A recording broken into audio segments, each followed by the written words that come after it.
Hi friends, మన భారతీయ సంస్కృతిలో ముఖ్యంగా తెలుగు సంప్రదాయంలో తరచుగా వినబడే ఒక మాట నోము. అసలు ఈ నోములు వ్రతాలు మనం ఎందుకు ఆచరిస్తాం? వీటి వెనుక కేవలం ఆచారం మాత్రమే ఉందా, లేక లోతైన ఆధ్యాత్మిక శాస్త్రీయ రహస్యాలు ఏమైనా దాగి ఉన్నాయా? ఈ రోజు ఈ 5 నిమిషాల్లో ఈ పవిత్రమైన సంప్రదాయం యొక్క అసలు ఉద్దేశాన్ని తెలుసుకుందాం. 1. నోము అంటే కేవలం పూజ కాదు, సంకల్పం. సాధారణంగా నోము అనగానే అమ్మాయిలు లేదా మహిళలు చేసే ఒక పూజ అనుకుంటాం. కానీ నోము యొక్క అసలు అర్థం సంకల్పం.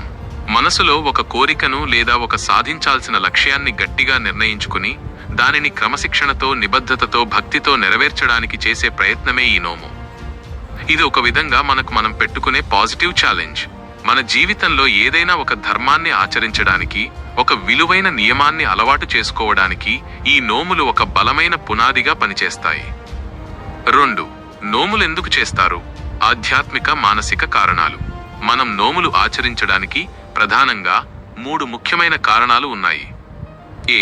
క్రమశిక్షణ, నిగ్రహం, డిసిప్లిన్ మరియు సెల్ఫ్ కంట్రోల్. నోములు మనకు జీవితంలో క్రమశిక్షణను నేర్పుతాయి. మీరు చేసే ప్రతి నోములో ఒక నియమం ఉంటుంది. ఉపవాసం చేయడమా, లేదా ఒక పూట మాత్రమే తినడమా, ఒక నిర్దిష్ట దైవాన్ని మాత్రమే పూజించడమా, లేదా నిరంతరం ఏదైనా ఒక మంచి పని చేయడమా?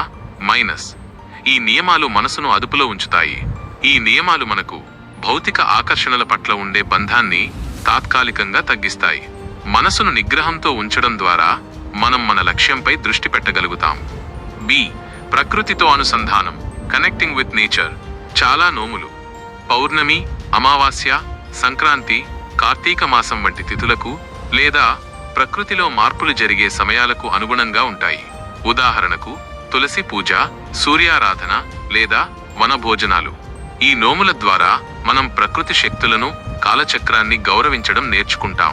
ఈ శక్తితో మనం అనుసంధానం కావడం వలన మనకు తెలియకుండానే మానసిక ప్రశాంతత, శక్తి లభిస్తుంది. సి. సామాజిక అనుబంధం, సోషల్ బాండింగ్. చాలా నోములను ఒంటరిగా కాకుండా 10 మందితో కలిసి చేస్తారు. వరలక్ష్మి వ్రతం లేదా శ్రావణ శుక్రవారం పూజలు తీసుకోండి. వీటిని కుటుంబ సభ్యులు, స్నేహితులు, ఇరుగు పొరుగు వారితో కలిసి చేయటం వలన సంబంధాలు బలపడతాయి. సమాజంలో ఐక్యత, ప్రేమాభిమానాలు, సంతోషాన్ని పంచుకునే వేదికగా ఈ నోములు నిలుస్తాయి. 3. నోముల వెనుక ఉన్న శాస్త్రీయ ఆరోగ్య రహస్యం. చాలా వ్రతాలు మరియు నోములలో ఉపవాసం ఒక భాగం. ఆధునిక వైద్యశాస్త్రం ఇప్పుడు దీనిని ఇంటర్మిటెంట్ ఫాస్టింగ్ అని పిలుస్తోంది. ఉపవాసం వలన జీర్ణ వ్యవస్థకు విశ్రాంతి లభిస్తుంది. దీని ద్వారా శరీరంలో ఉండే విషపదార్థాలు తొలగిపోయి జీవక్రియలు మెరుగుపడతాయి. మన ఆరోగ్యం, శక్తి పెరుగుతాయి. అంటే మన పూర్వీకులు ఏవో మూఢనమ్మకాలతో కాకుండా ఆధ్యాత్మిక క్రమశిక్షణను ఆరోగ్య సూత్రాలతో కలిపి నోముల రూపంలో మనకు అందించారు. 4. ముగింపు. నోము మన జీవితానికి ఒక దిక్సూచి. మిత్రులారా, నోము అనేది దేవుడికి మనం ఏదో ఇవ్వడం కాదు, మనకు మనం ఇచ్చుకునే ఒక బహుమతి. ఇది మనసుకి నిశ్చలతని ఇస్తుంది, ఆత్మకు బలాన్ని ఇస్తుంది, శరీరానికి ఆరోగ్యాన్ని ఇస్తుంది. మీరు ఏ నోము ఆచరించినా దాని వెనుక ఉన్న సంకల్పాన్ని, క్రమశిక్షణను, ప్రేమను అర్థం చేసుకుని చేయండి. అప్పుడే ఆ నోము యొక్క నిజమైన ఫలం, ఆనందం లభిస్తుంది.